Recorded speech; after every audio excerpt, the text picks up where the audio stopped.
सभी विद्यार्थियों को नमस्कार। स्वागत है आप सबका आपके अपने परिवार स्टडी विथ आरके में।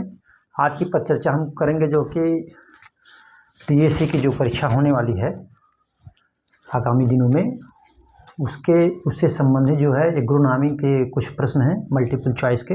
मैं उसको आपको सॉल्व कराऊंगा और मैं लगभग 5-6 क्वेश्चन कराऊंगा, लेकिन 5-6 क्वेश्चन के माध्यम से मैं लगभग आपको 25-30 क्वेश्चन कम्प्लीटली तैयार करा दूंगा। तो आप मेरे साथ जुड़े रहिए, देखिए मैं कैसे आपके क्वेश्चन तैयार कराता हूं।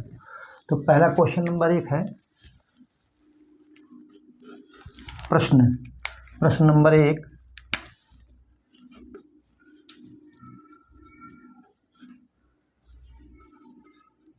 सस्य विज्ञान का जनक किसे कहा जाता है? सस्य विज्ञान का जनक किसे कहा जाता है? मल्टीपल चॉइस में है जेथरो टुल,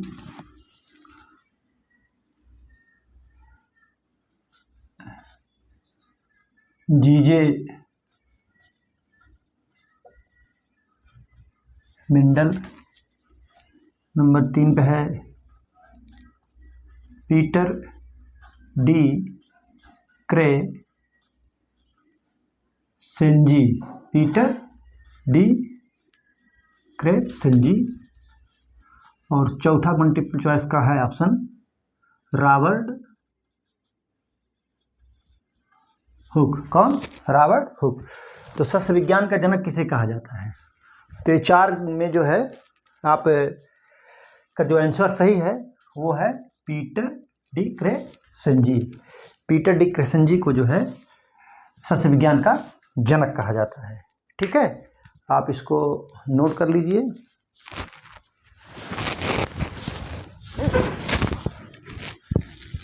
इसको नोट कर लीजिए।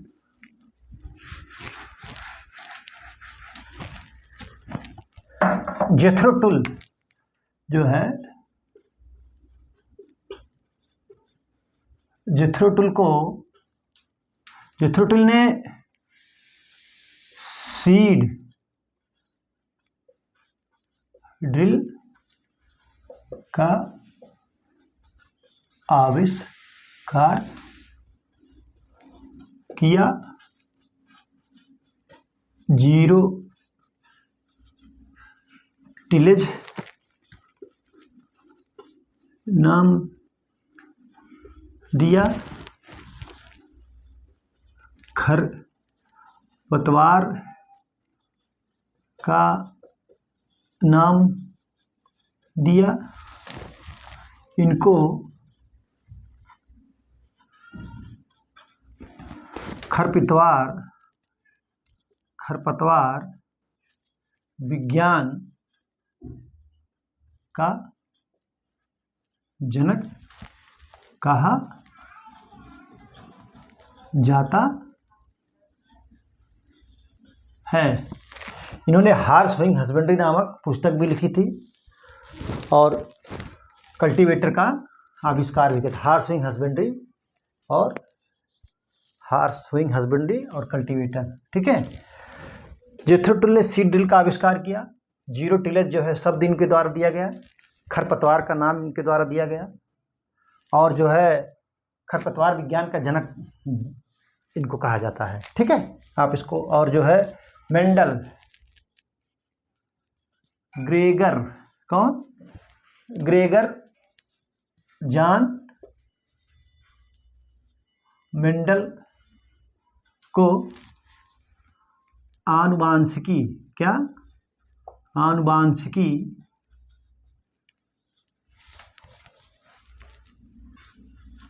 विज्ञान का जन्मदाता, क्या है? जन्मदाता कहा जाता है। ठीक है,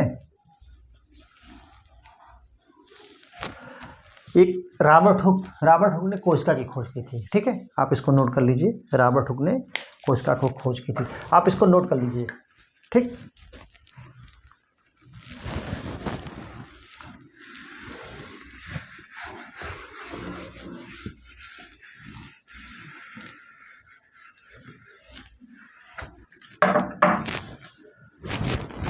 क्वेश्चन नंबर 2 क्या है? क्वेश्चन नंबर 2, अंतर सस्यन क्रियाएं किसे कहते हैं? अंतर सस्यन क्रियाएं किसे कहते हैं? किसे कहते हैं? ठीक है, मल्टीपल चॉइस में आपको क्वेश्चन दिया जा रहा है। रोगिंग, क्या? रोगिंग, उसके बाद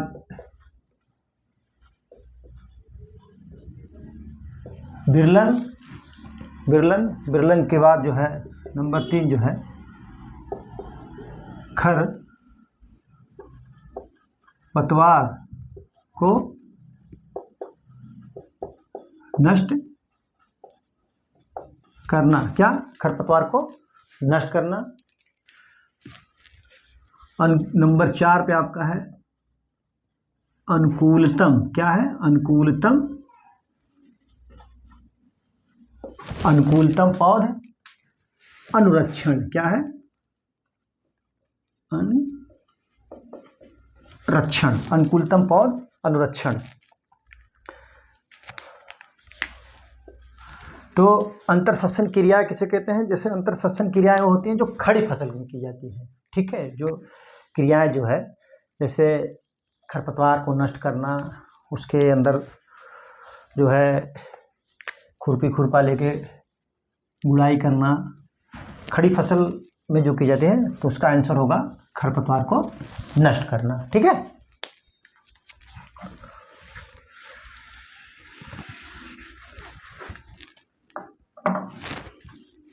अब जो है रॉगिंग क्या होता है? रॉगिंग, रॉगिंग जो है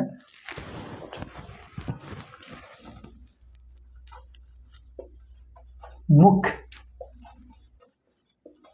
फसल की अन्य, मुख्य फसल की अन्य प्रजाति के का पौधों के का नहीं होगा के पौधों को उखाड़ना या नष्ट करना रॉगिंग कहलाता है। यह बीज, क्या है? बीज उत्पादन की यह क्रिया, बीज उत्पादन, यह क्रिया जो है, यह क्रिया बीज उत्पादन की शुद्धता के लिए किया जाता है। ठीक है, बिरलन,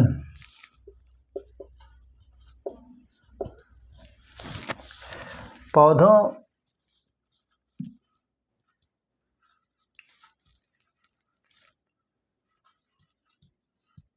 मुख्य फसल की मानक दूरी निर्धारित करने के लिए कमजोर पौधों को उखाड़ना, क्या है? उखाड़ना बिरलन कहलाता है। ठीक है,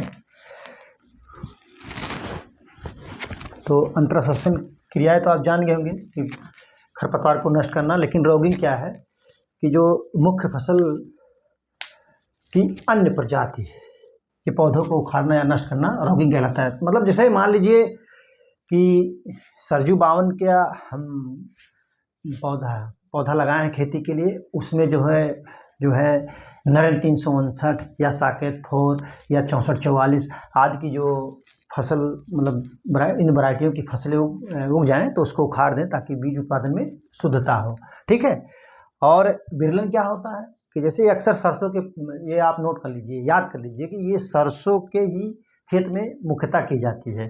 तो जैसे मान लीजिए कि आपने बुआई कर दी और जो उसका एक ऑप्टिमम जो है वो क्या कहते हैं कि दूरी होना चाहिए, उसमें ना होकर के ज़्यादा आप स्विंग कर देते हैं, पौधों की संख्या ज़्यादा हो जाती है तो इनमें कंपटीशन ज़्यादा हो जाता है। किसके लिए? पोषक तत्व के लिए, पानी के लिए, हवा के लिए और जो है रोशनी के लिए।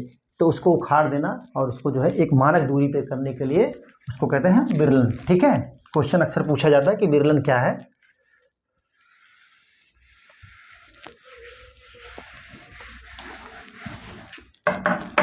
अब कह रहा है कि अनुकूलतम पौधा अनुरक्षण,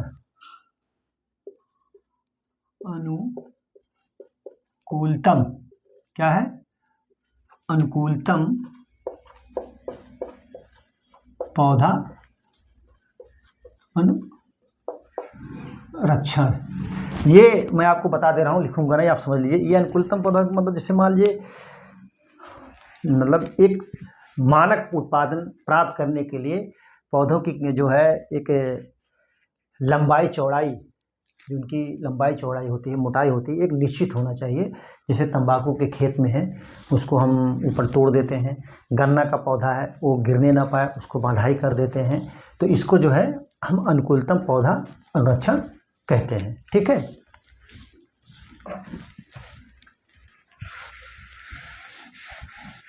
अब कह रहा है, ये बहुत ही इंपॉर्टेंट क्वेश्चन अब की बार है, पिछली फसल की कटाई के पूर्व जो है, पिछली फसल की कटाई के पूर्व, पिछली फसल की कटाई के पूर्व, पिछली फसल की कटाई के पूर्व जो है उसी खेत में अगली फसल की बुआई, उसी खेत में अगली फसल की बुआई को क्या कहते हैं। ठीक है। क्वेश्चन में जो है आपका हो जाएगा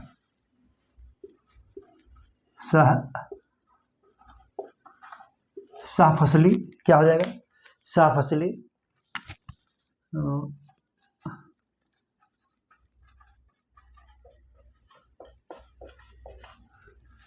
मिलवा खेती। ठीक है। मिलवा खेती ये होगा आविराम, जिसको हम रिले क्रॉपिंग भी कहते हैं, आविराम खेती। ये मिलवा नहीं, मिलवा आविराम। उसके बाद झूमिंग खेती। ठीक है। तो कह रहा है पिछली फसल की कटाई के पूर्व अगली, उसी खेत में अगली फसल की बुआई को क्या कहते हैं? तो कहते हैं आविराम। इसको कहते हैं क्या? मिलवा खेती। तो मैं इसको मिलवा खेती आपको समझा दे रहा हूँ।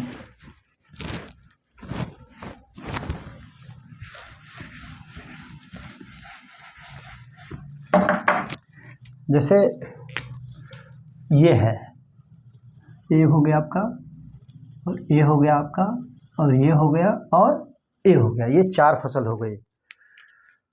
तो जैसे मान लीजिए आप यहाँ पर जो है मक्का, ठीक है, मक्का की फसल कटी नहीं कि उसके पहले आपने क्या बो दिया? मूंग। क्या बो दिया? या तोरिया कर दीजिए, मूंग ना करके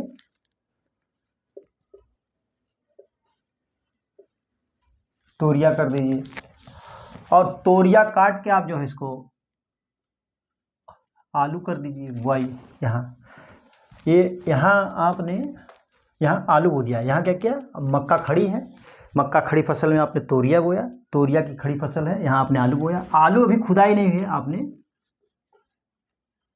गेहूं बो दिया। ठीक है, मक्का तोरिया आलू गेहूं। ठीक,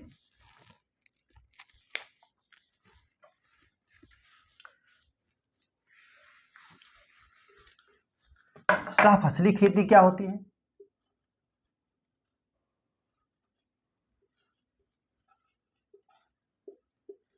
सहफसली खेती ये होती है कि मुख्य फसल की दो कतारों के बीच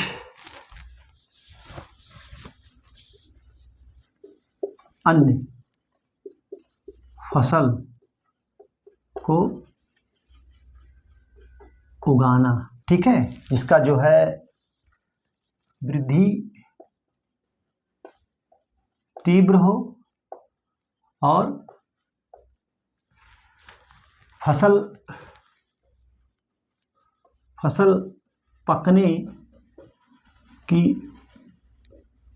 अवधि जो है मुख्य फसल से कम हो। क्या हो? कम हो। ठीक है, ये उसको सहफसली कहते हैं। जैसे मान लीजिए आप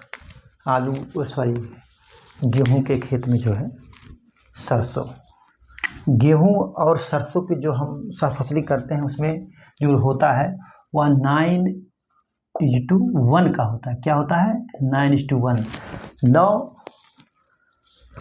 लाइन गेहूं की, 1 लाइन सरसों की। हाँ, देखिए क्वेश्चन दो तरीके से बनते हैं। उसने पूछा कि गेहूं और सरसों की सहफसली में किस रेशियो में, तो वो होगा 9:1। लेकिन अगर उसने ये पूछ लिया कि सरसों और गेहूं की सहफसली में सरसों और गेहूं का क्या रेशियो होता है, तो क्योंकि पहले सरसों पूछा है बोला क्वेश्चन में, तो इसलिए आप लगाएंगे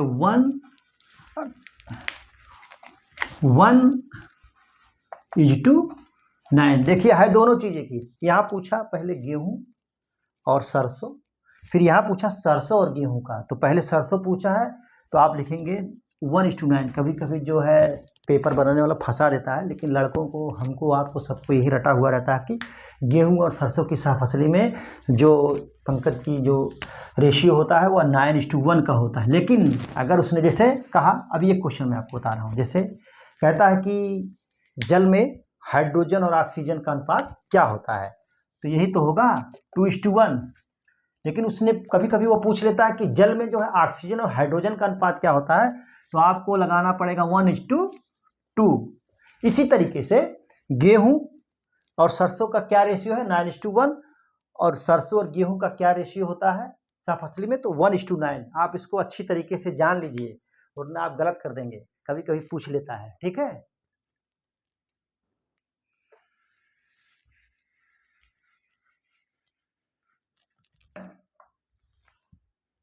मिलवा खेती।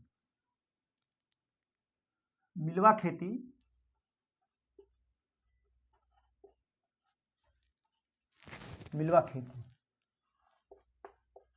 इसकी मैं दो तरीके से आपको बता रहा हूँ। एक मिलवा खेती, एक मिलवा क्रॉपिंग। ये इसको इंग्लिश में कहते हैं मिक्स्ड। तो मिक्स्ड खेती, मिक्स्ड क्रॉपिंग क्या होती है? मिक्स्ड खेती ये होता है कि फसलोत्पादन के साथ साथ फसलोत्पादन के साथ साथ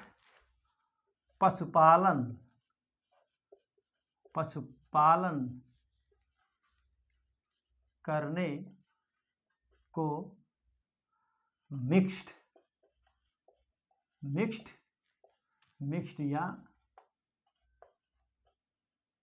मिलवा खेती कहते हैं।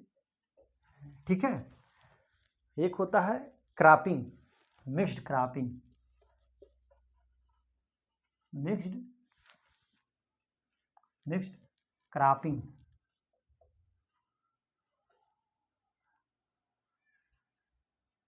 मिक्स्ड क्रॉपिंग में क्या होता है, एक निश्चित भूमि पे, एक निश्चित स्थान पर, एक निश्चित समय पर, बिना किसी निश्चित रेशियो में दो फसलों को एक साथ बुआई करने को मिक्स्ड क्रॉपिंग कहते हैं। फंडा क्लियर? मिक्स्ड या मिलवा खेती क्या है और मिक्स्ड क्रॉपिंग क्या है, आप समझ गए? लिख दूं क्या? एक थोड़ा समय बच जाता, आपको ज़्यादा कंटेंट दे देते हैं और क्या, अगर लिखना कम पड़ता। एक निश्चित भूमि पर एक निश्चित समय में दो या दो से अधिक फसलों को बिना किसी निश्चित दूरी के अनुपात में उगाना मिक्स्ड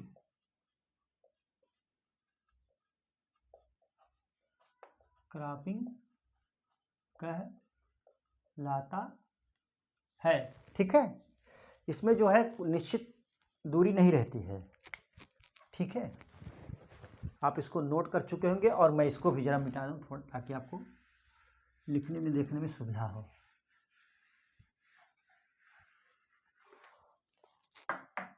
ठीक, झूमिंग कल्टीवेशन क्या है? झूमिंग कल्टीवेशन,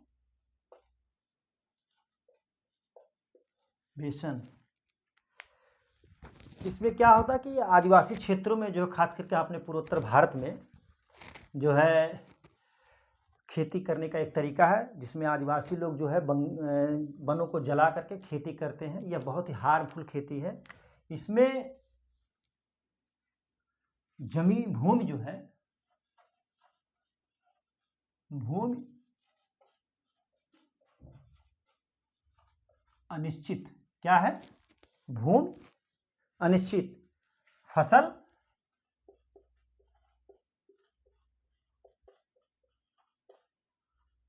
निश्चित रहती है। भूमि अनिश्चित होती है, फसल निश्चित। जैसे ये लोग क्या करते हैं कि जंगल को साफ करके उगाते हैं, और जब वहाँ की भूमि अनुपजाऊ हो जाती है तो वहाँ से छोड़ करके चले जाते हैं, दूसरी जगह जंगल की कटाई करते हैं और वहाँ पर खेती शुरू करते हैं। लेकिन अक्सर इनका जो फसल होता है निश्चित रहता है, एक ही फसल। भूमि अनिश्चित, फसल निश्चित। ठीक, एक होता है मोनोकल्चर, निश्चित भूमि पर निश्चित समय पर एक ही वर्ष में बार बार उसी फसल को लेना मोनोक्रॉपिंग कहलाता है। जैसे राइस तीनों सीजन में जो क्रॉप एक ही फसल पे, उसमें जो है मोनोक्रॉपिंग में क्या होता है, देखिए मोनोकल्चर या मोनोक्रॉपिंग में जो है एक फसल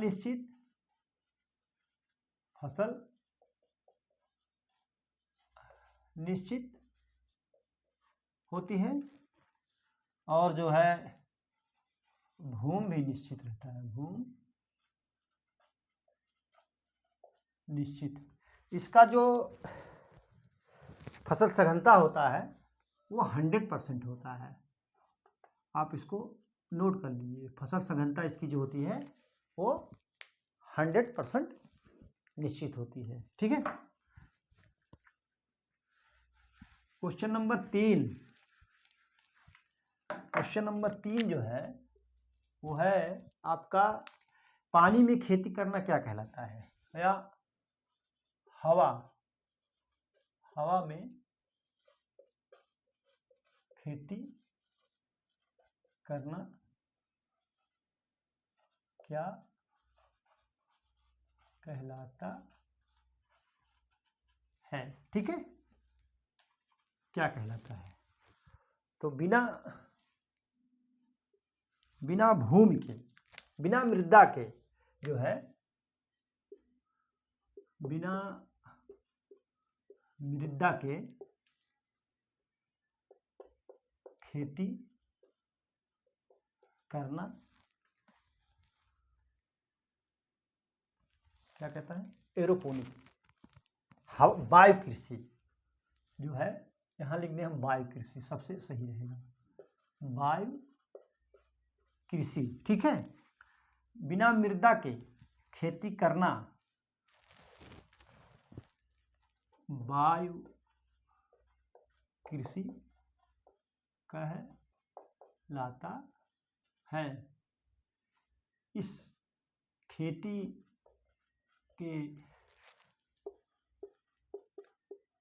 तरीके में जड़ें हवा में लटकी रहती हैं और धुंध से इनको जो है, धुंध से पोषक तत्व दिया जाता है। किससे दिया जाता है, धुंध से। मतलब जड़ें जो होती हैं वो लटकी रहती हैं और बिना मृदा की खेती की जाती है, पोषक तत्व पानी और नमी जो भी है धुंध से इनको दिया जाता है, अच्छी फसल उगती है तब। नंबर 2 जो है हाइड्रोपोनिक। ये देखिए, ऑप्शन लिखना मैं भूल गया। हाइड्रोपोनिक क्या है, जल में खेती करना हाइड्रोपोनिक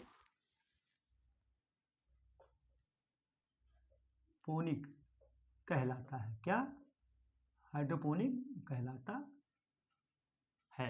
ठीक है, ये हो गया वायु में, ये हो गया जल में। अब जो है न्यूट्रोपोनिक, जो न्यूट्रिशन से खेती की जाती है, पोषक तत्व से, उसे न्यूट्रोपोनिक कहते हैं। और जो है जियोपोनिक।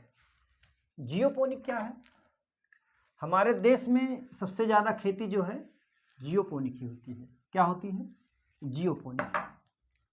अब आप कहेंगे जियोपोनिक क्या है, जियो से आदमी को जीव लगता है। जियोपोनिक मृदा में खेती करने के तरीकों को जियोपोनिक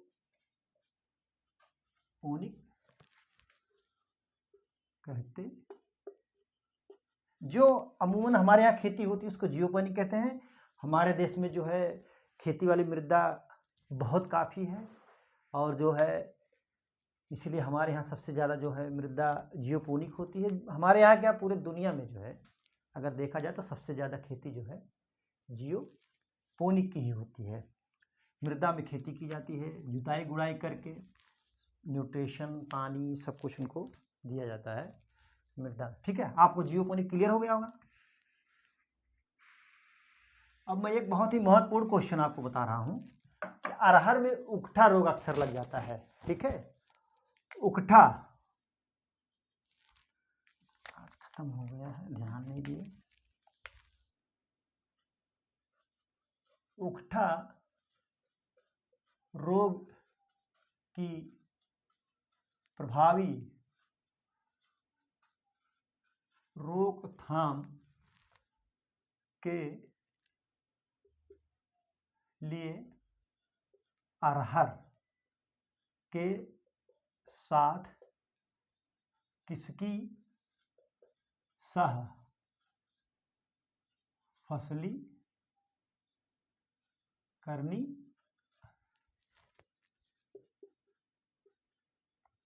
चाहिए। ठीक है, उकठा की रोकथाम के लिए किसकी हिस्सा फसली करनी चाहिए। ठीक है, तो नंबर 1 मूंग, 2 पे उर्द, 3 पे ज्वार, 4 पे जो है चना तो रहेगा नहीं,